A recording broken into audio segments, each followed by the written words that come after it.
I don't really know how else to say this, but this has probably been one of the most unironically toxic pure fiction rotations that I have seen in a minute.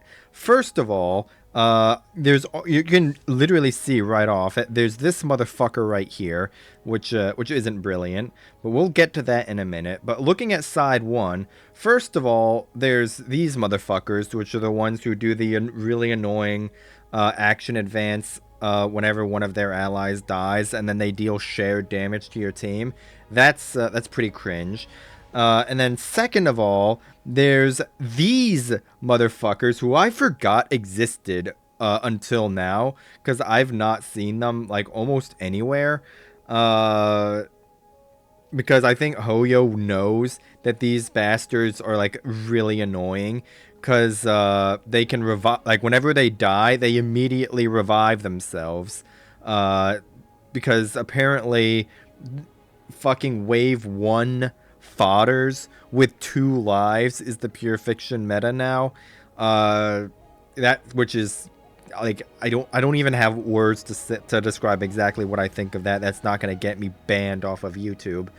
Uh, I mean, sure, like you can sit here and be like, "Oh, just use the Luocha ult or a Pela skill on them and it'll go away." Bitch, do you actually think people are going to use those units just for this when there's literally a plethora of better options for just general utility, personal damage, tankiness, uh, just general utility, really. I think I said utility twice, but like you get the point. There's like almost nobody's going to use those options over literally any better ones just to counter these, which is really fucking annoying. Second of all, on wave 2, here's the Silvermane Lieutenant, which is fine, I guess. He has his little counter gimmick. That's fine, let him have it. Second, there's these bastards who are back again, because apparently this is going to be the meta going forward. Wind high res, not specifically wind, but just high res in general. You remember the days in like what was it, early 2.x? Like was I don't remember if it was 2.1 or 2.2, but when the Aventurine boss fight was first a thing, and he was the first, as far as I know, he was the first enemy to have 60% resistance to imaginary in that specific case. But then APOC Shadow came out and 60% quantum res and maybe a couple of other 60% ice res was there as well at one point with Kikolia as well. Uh, and people thought 60% res was toxic. Now we're in the era of 80% res. So get fucked, I guess. Nikador is fine, I guess. I don't really have a problem with Nikador being here. He has mechanics that award attack frequency, which is what Pure Fiction is really kind of built around. Incentivizing is attack frequency in general, specifically AoE attack frequency, like Treeby dipped with Soul Dragon if you have his E2 to get it permanently, or you have like an energy regen rope to get his Soul Dragon attacks online more frequently, something like that. But uh, and there's these motherfuckers with lightning res, which get fucked Acheron mains. And then these guys are also kind of cringe. I don't really have too big of a problem with those. They have corrosion, which is nice because it helps in sustainless runs a little bit. Which I guess I'd rather deal with those than like another enemy that doesn't do corrosion. So whatever. Side 2 is, these guys are fine. I don't really have a problem with those. The fucking wave 2 though, first of all, 80% quantum res, get fucked. Second of all, these motherfuckers right here, like I don't know whose idea it was at Hoyo to put these motherfuckers into pure fiction. So the way these bastards work is if if they die, 2 elation damage, then your entire team gets a crit damage boost. I think it's like 15% crit damage, and it's stackable, and I think it lasts for 2 turns. You can stack like literally 100-something% crit damage just from these alone on wave 2 to take into wave 3. But if they die to literally anything other than the elation damage, then they do a bounce attack on your team that just spams like a shitload of shock stacks onto you, and you get to sit in the electric chair instead. So whoever thought this up has genuinely should be demoted or fired. And then these 2 are annoying, but I don't really have too big of a problem with them. These ones, depending on what your team comp is, can be annoying. If you're running sustainless and you get unlucky, these things do have the potential to 1 or 2 shot you. And then there's, well, this motherfucker right here, which I don't think needs any introduction. His damage reduction has reduced from 50% in normal modes to 20% here, which is fine, I guess. I mean, it's still brute forceable with enough vertical investment, but it's just really fucking annoying. And god damn, I've already been fucking rambling for 6 whole minutes. That's a thing.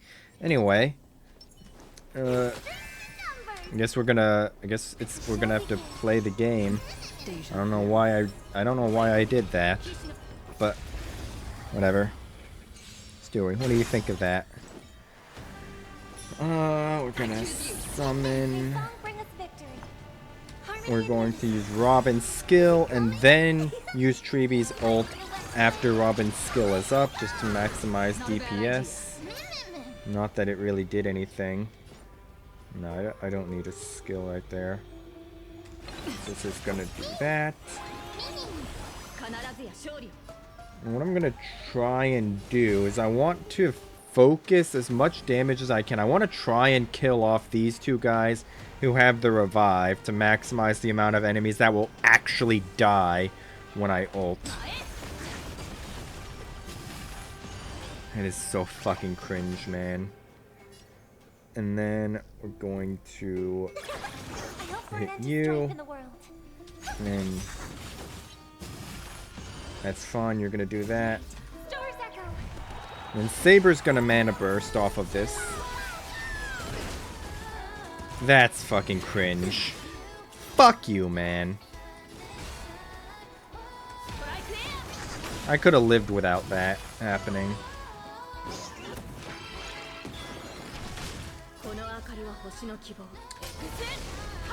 And then this is gonna charge. And we're gonna... He's gonna die. Okay, cool. I'm gonna ult with RMC here, even though it is gonna waste a little bit of charge. I'm okay with wasting that little bit of charge there, because it means Mem is going to be going first, and that any of these bastards who get action advanced from an ally dying is going to hopefully die, or not die, but well, dying would also be ideal. But Mem will advance them over.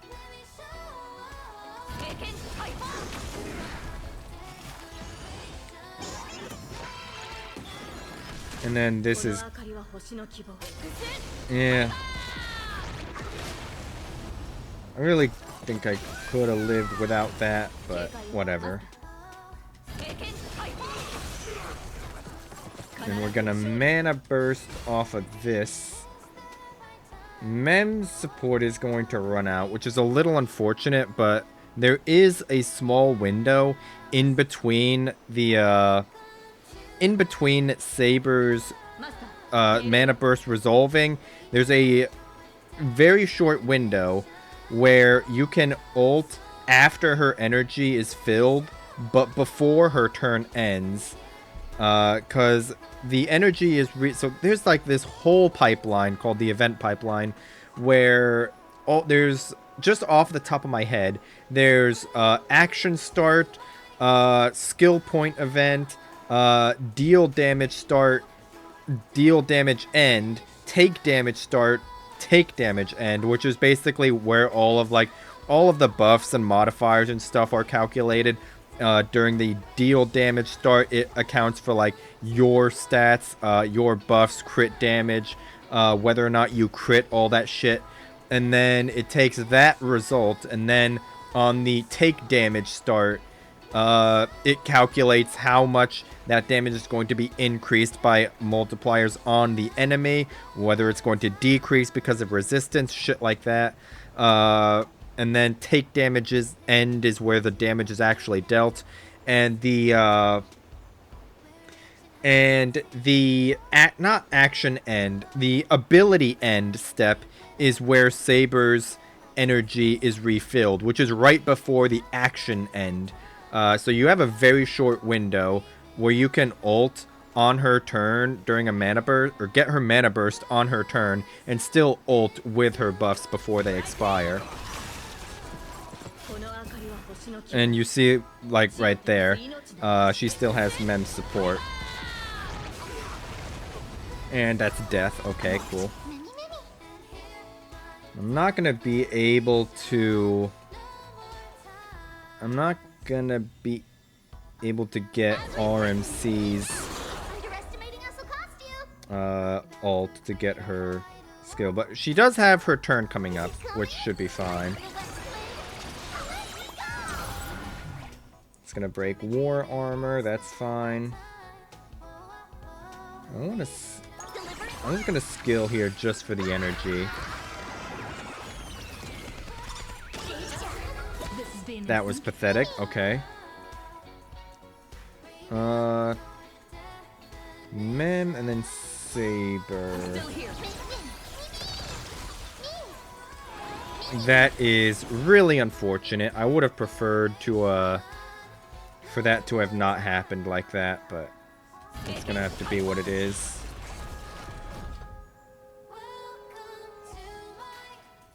And then Nikador is gonna get a turn here, which is like kind of cringe. That's annoying. If every single one of these hits Robin.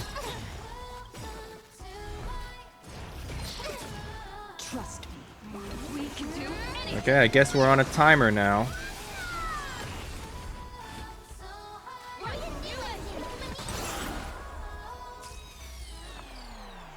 Gonna have to use a basic here just to try and heal her back up a little bit.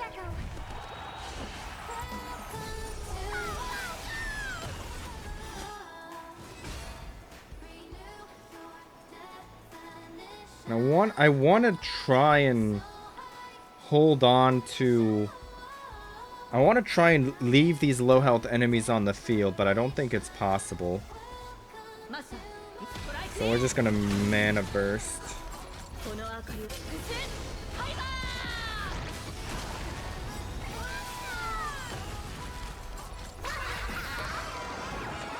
If we don't kill here, then Robin is just dead.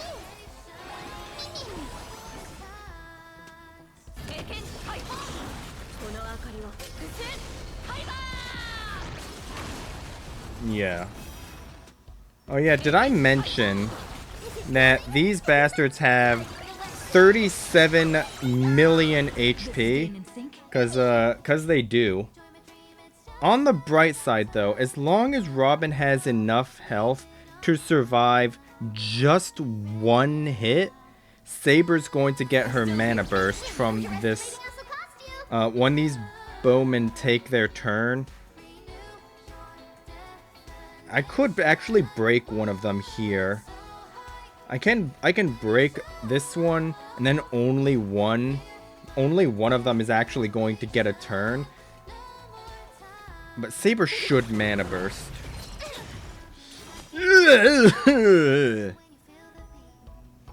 This isn't precarious at all.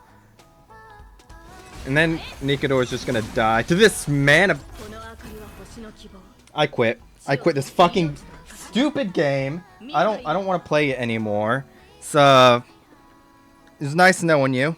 I'm gonna retire. I'm gonna go fucking study chess for the next 20 years. I'll see you then.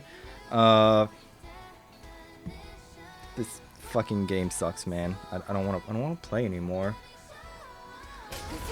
What do you think of that, Stewie? You think that's some bullshit?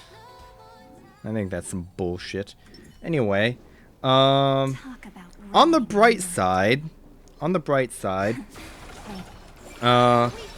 we're not. If I struggle on, if I struggle on this, I should just like, I really should unironically retire from the game.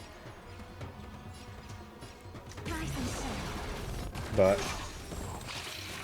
this is the easy side, not because of the enemies being easy, but because we're playing Castris, or not really even Castris. We're playing Remembrance, so this is like literally free.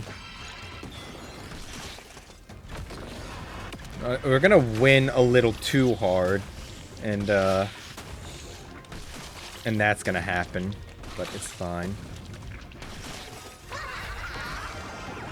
And we're gonna Evernight ult. That's going to wipe the field. And then hopefully this Evi detonation is going to be enough to end wave 1, and then we can carry the dragon to wave 2. And then just detonate the dragon immediately on wave 2, like so. I don't think this is going to be enough to kill, though, because someone thought it would be a good idea to put the 80% quantum mech on here. But it does mean that Evernight and Castris are going to love the amount of charge that we get from this. I'm honestly, actually, I'm gonna hit these guys. I'm gonna be a greedy idiot. And we're going to summon. We're gonna summon Eevee, and then we're gonna shove the dragon in front of her. Common tech. Thank you very much for those charge stacks.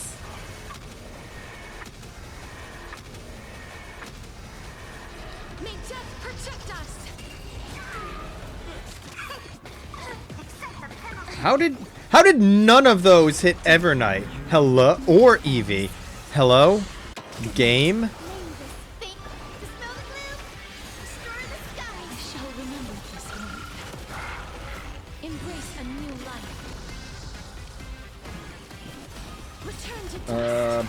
Boom. These don't deal any toughness damage to the boss, but it's fine.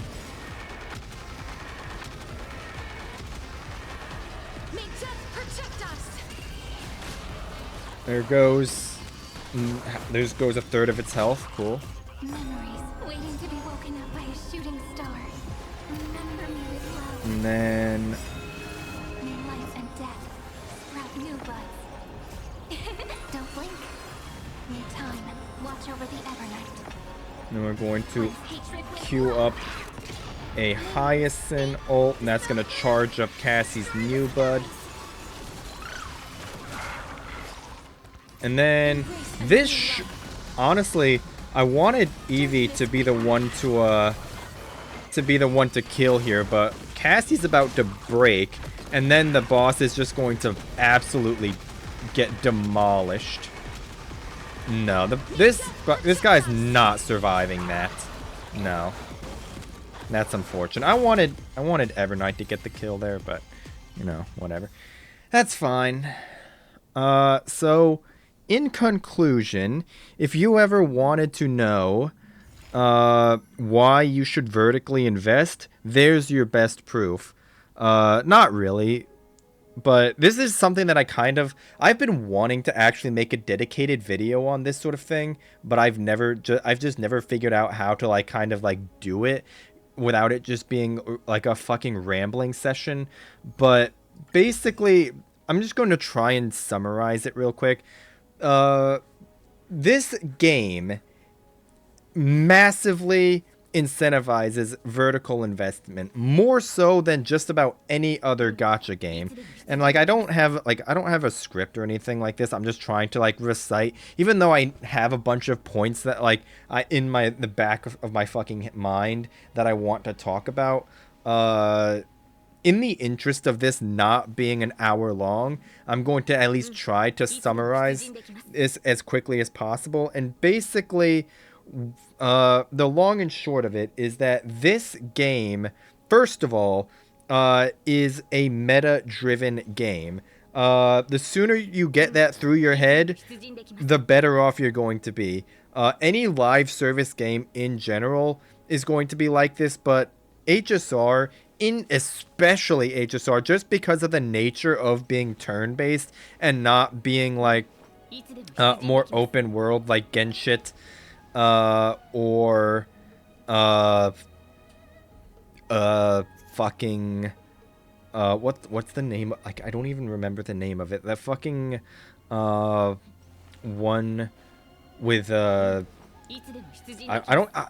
I don't even remember. The one with the ugly man in it.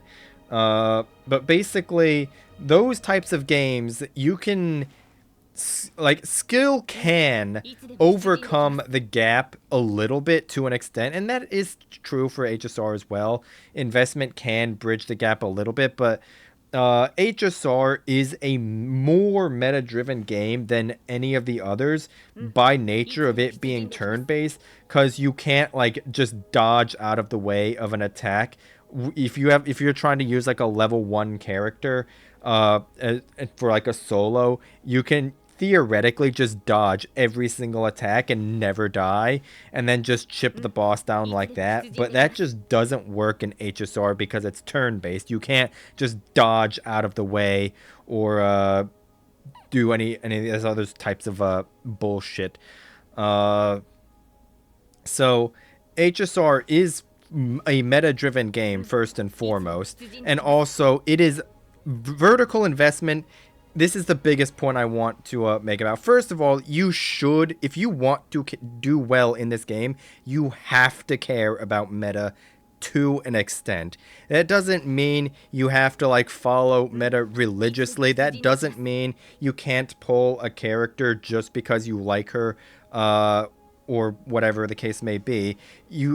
You can play like waifu over meta, that's fine, but if you're going to play like that, you have to have realistic expectations that if I'm going to pull for 3 different DPSs, let's just say Hycelin's, let's say you want to do Hycelin's, Evernight, and then fucking Thug. You pull these characters just because you think they're pretty, which is fine. But then you're like, Saber, she wants RMC and Tribi. I don't really want to pull Tribi. I don't like Tribi's design. I'm not going to pull Tribi. RMC, I don't want to use RMC because I'm using HMC. I'm not going to build RMC. This is how you kneecap Saber's perform. Or no, I listed Evernight before. Whatever. The point still stands. Like, if you pulled Evernight, and then you're like, oh, first of all, who does Evernight want? First of all, RMC. Second of all, Hyacinth. But if you're like, if you pulled Evernight, and you're like, okay, I want to play Evernight, but I don't want to pull Hyacinth, you know who you're actively shooting yourself in the foot? You're actively breaking the kneecaps of right before they run a marathon? Fucking Evernight.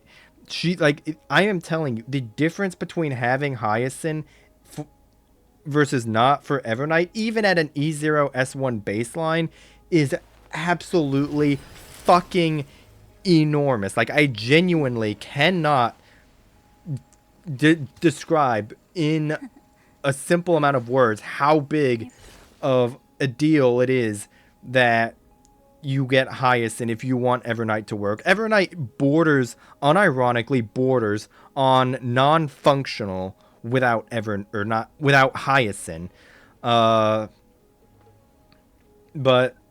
first of all, if you pull Evernight and you're like, no, I don't want to pull Hyacinth. I don't want Hyacinth.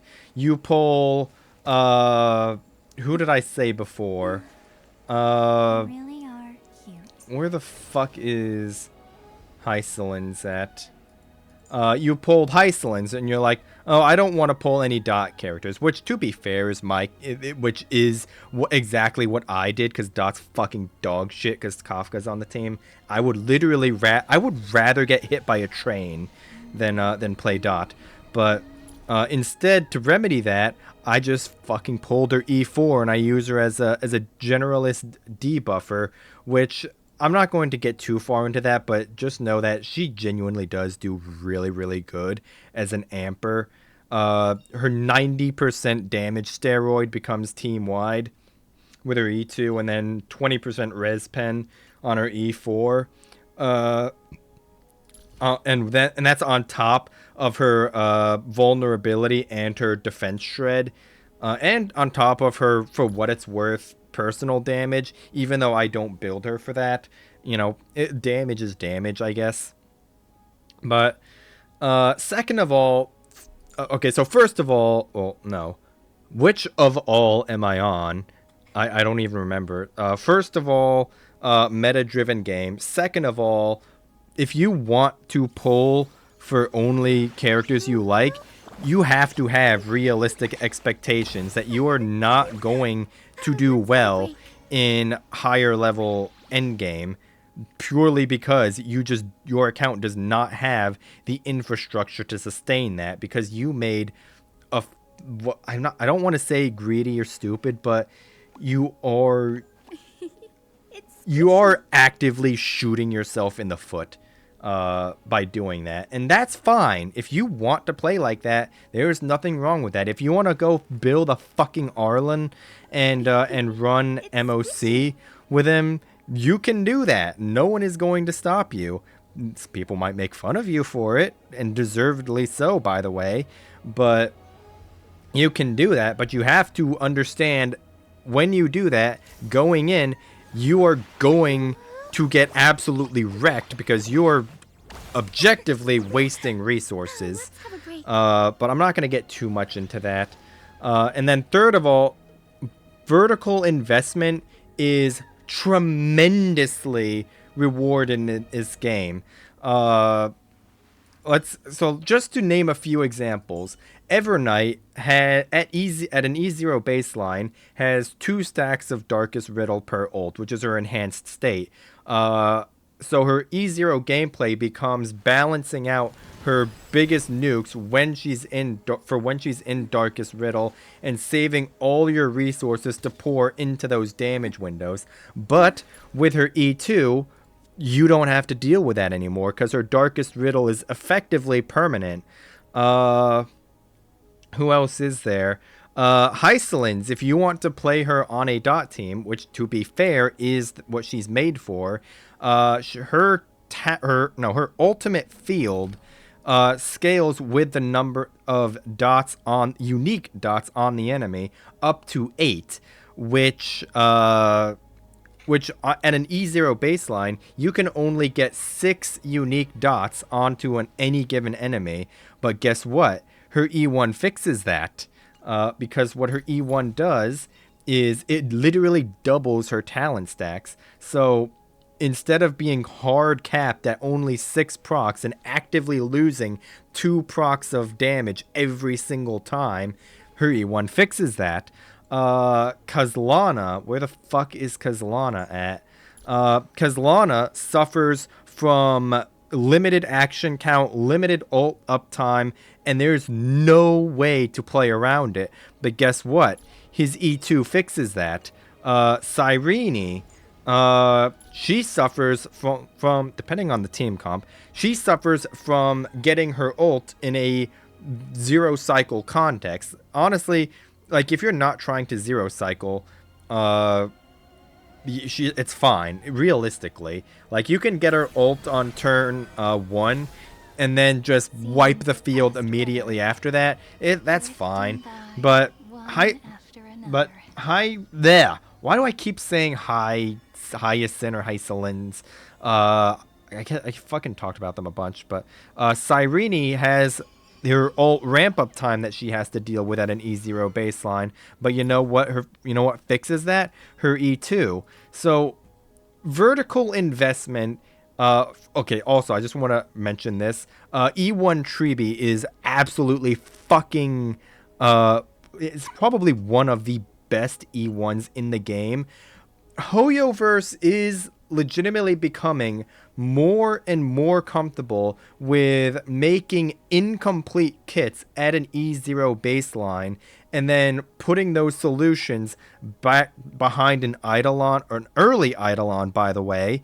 It's not like the fixes to their kits are like E4 or E6. These are like E1, E2s that we're talking about here. Robin, for example, on a non-follow-up team or any team with not a high attack frequency, she can struggle to maintain ult uptime without external help like Huo energy, hit energy, or APOC shadow ult refill on break, shit like that. She can struggle to get her ult outside of high frequency teams, but you know what fixes that? Her E2. So vertical investment is massively rewarded. I genuinely cannot say this enough times. If you want to do well in this game, you have to care about meta to some extent. You don't really have to.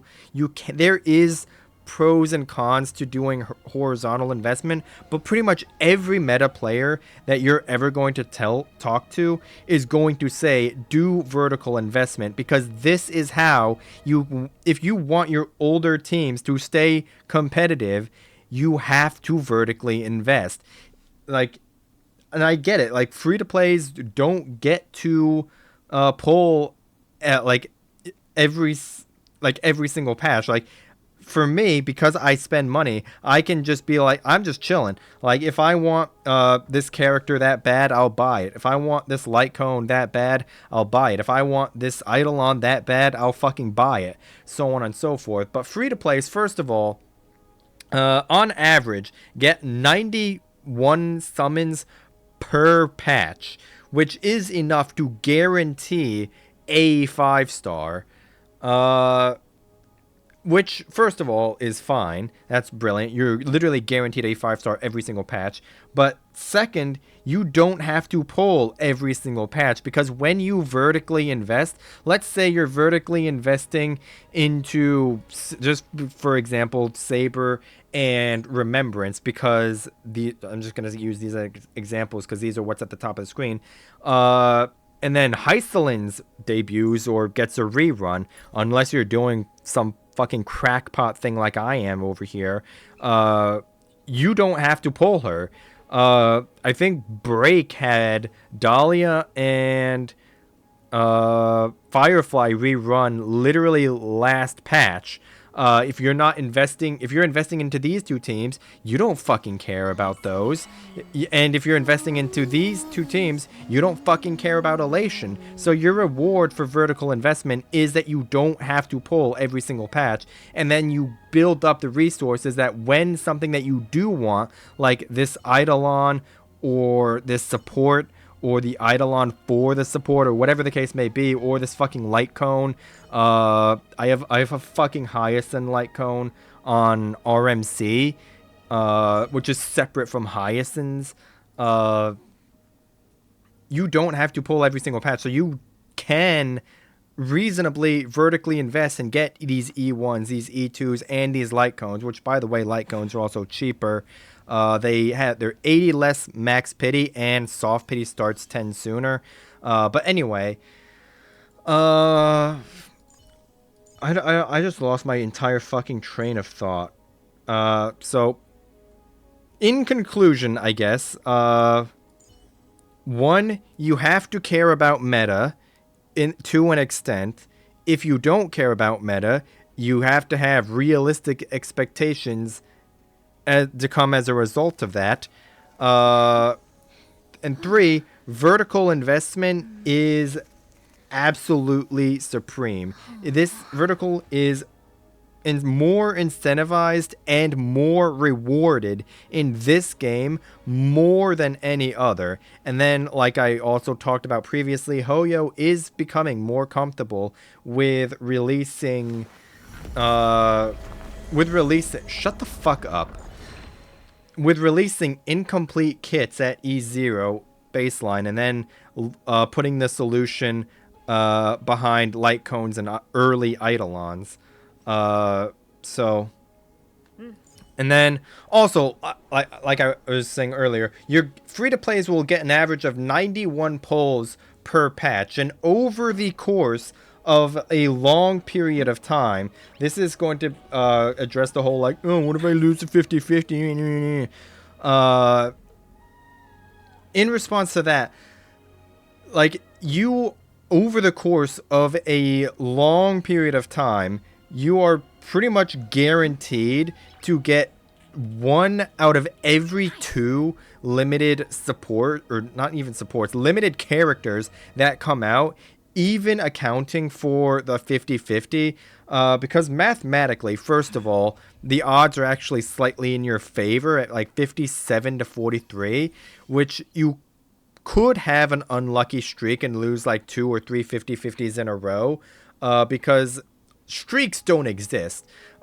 Each 50-50 that you pull is a completely independent event from the last. Like, you can win 7 or 8 50-50s in a row and be like, damn, I'm on like a fucking streak. Hoyo loves me. Whatever. I'm just going to keep on rolling. Or something like, oh my fucking god, I lost 8 50-50s in a row. My account's fucking cursed, or some bullshit like that. Every single 50-50 is independent of each other's. Like, all this streak nonsense, it can happen in the short term, but over the course of a long period of time, the law of large numbers is going to take over, and you're going to start seeing